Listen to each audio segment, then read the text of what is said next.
All right, guys, final video this morning, the 2019 year-end top 10s. This video is going to discuss the number one middleweight in the world right now. He is the number one middleweight for a second consecutive year, and that is Canelo Alvarez, the WBA super champion at middleweight. Canelo entered the year number one coming off of 2018, where he scored his career best win when he defeated Triple G in their much-anticipated rematch in September. And with that win, that put him really at the top of the game. And, he had come back and fought at super middleweight and captured a title there when he knocked out Rocky Fielding. That was the first of an 11-fight contract with the Zone. So heading into 2019, a lot of pressure. Every fight was going to be $35 million plus in Canelo's contract, at least. So he really had a lot to prove and everything. So he decided in his first fight in May to unify titles against Danny Jacobs. Couldn't have asked for a tougher opponent outside of Triple G at middleweight. And Canelo went in there and controlled the pace, controlled the action, the tempo. He was effectively aggressive. He came forward and outboxed Danny Jacobs and outworked him and got a hard-fought but deserving 12-round unanimous decision over a top-end fighter. So that was a big win right there. I was really impressed with that. But he followed that up with in September. He was trying to fight in September. A fight didn't happen, so he followed that up with moving up in November. Early November, he moved up to light heavyweight, jumped 2 weight classes to take on Sergey Kovalev. Now, Kovalev was coming off of 10 weeks in between fights when he had struggled against undefeated Anthony Yarde. It was also his third fight of the year. Kovalev was 36, so, a lot of people gave Canelo shit for that, but Canelo didn't have Kovalev cut weight either, though. So he went in, and that fight was a good action fight, just a boxing match. It was very evenly matched. Canelo was ahead on the cards, and then in the 11th round, he landed a brutal fucking combination on Kovalev and knocked him out impressively and captured the light heavyweight title at 175. After that, I think in December, he made it clear that he wasn't returning to light heavyweight, so he vacated the light heavyweight title.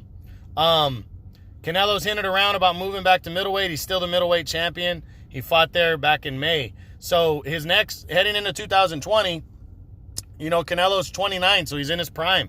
He's 53-1 with 36 knockouts. He's been a pro a long time, but not a lot of wear and tear in terms of fights and being beat up in fights. So, he's still has a lot to prove. This contract with the Zone, he's only 3 fights into the contract. He still has another 8 fights. So that's 4 years where Canelo's going to be at the top of the game. So 2020, what's he going to do? That's the big question on everybody's mind. I think he's got Canelo has limitless options. He could fight anybody, from any network. They will come and fight him. The only fight that he wants that he can't get is Mayweather. Mayweather probably won't come back and fight him, but he still talked about it. He said he would do it. But other than that, there isn't another fight that I think Canelo can't get. I think he can get anybody. At middleweight, next, there was talks about him in Triple G in May, but not likely to happen now, as Triple G is going to make a mandatory defense of his belt likely in March. That would be too short of a turnaround for him. They're focusing possibly on September for a third fight. But what weight is that going to take place at? There's a lot of people think, and myself included, that Canelo likes how he feels between 168 and 175, and that his new weight's going to be 168 to take over. He's still technically the WBA regular champion there, and there's a lot of people thinking, because right now we heard the short list is for him to face WBA super champion at 168, Callum Smith, or undefeated WBO champion Billy Joe Saunders. Both from the United Kingdom. So right now it's kind of up in the air, but there's a lot of people that think he could fight one of those 2 guys. Now, other options at middleweight, he could always face Jamal Charlo if he came back down. I think that fight makes sense. He's undefeated. But Canelo hasn't mentioned Charlo at all, so I don't think it's going to happen. You got Derevyanchenko. That fight wouldn't make sense, and Derevyanchenko probably wouldn't be ready by May. He's recovering from injuries from the Triple G fight. Chris Eubank, not likely, not a big name. He's got the other options between Callum Smith and Billy Joe Saunders that make more sense. Demetrius Andrade, he's an option, but Canelo had straight up came out and said that Andrade's boring. And he, is just not, it wouldn't do anything for him to beat Andre. And I agree with him, so I don't see that one. Ryota Murata. Possibly, but I think Murata's got the third fight with Rob Brandt next. But I could possibly see this fight, and it kind of makes sense, but I don't think Canelo's going to go for that because Murata doesn't have a huge name. Rob Brandt is probably going to fight Murata. I don't see it.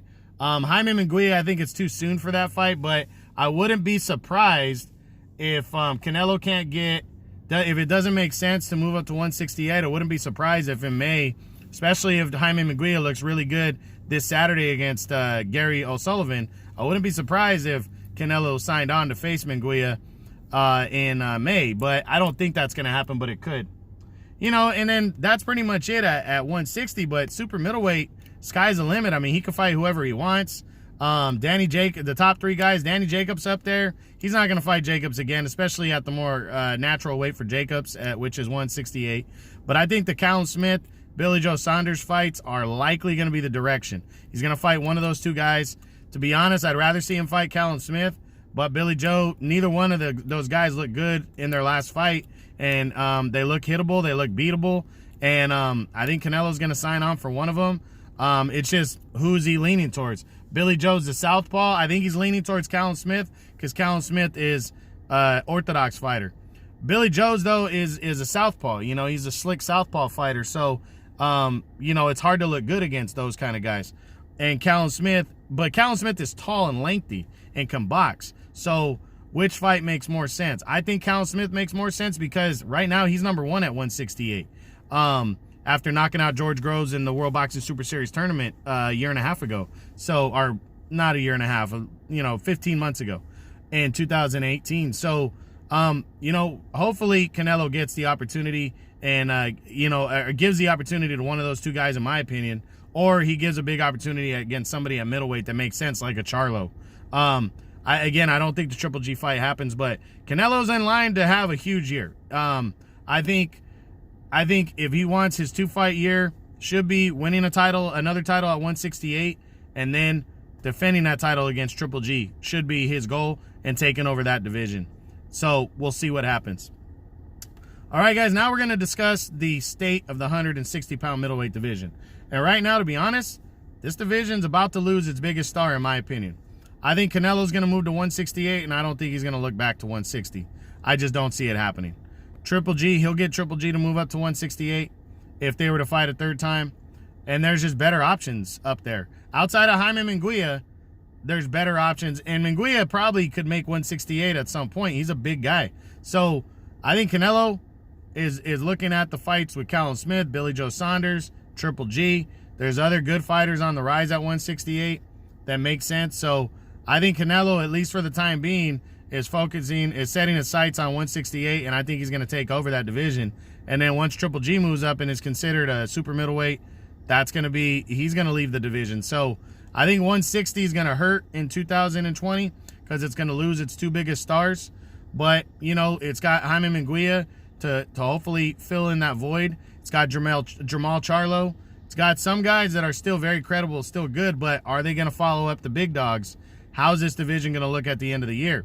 Still a lot of good fighters, though. Still a lot of good fights to make. So hopefully we see some of those fights. See, like Charlo defending against Derevyanchenko or the other PBC guys. Maybe Charlo and Andre can settle who's going to be the new top dog at 160.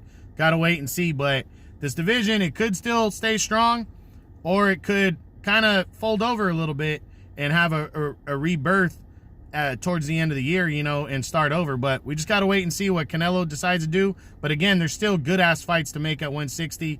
And the middleweight title, in my opinion, should never be uninteresting because that's such a popular weight class. So you're probably going to see guys from 154 moving up to fill the voids, if Canelo and Triple G do move up to 168.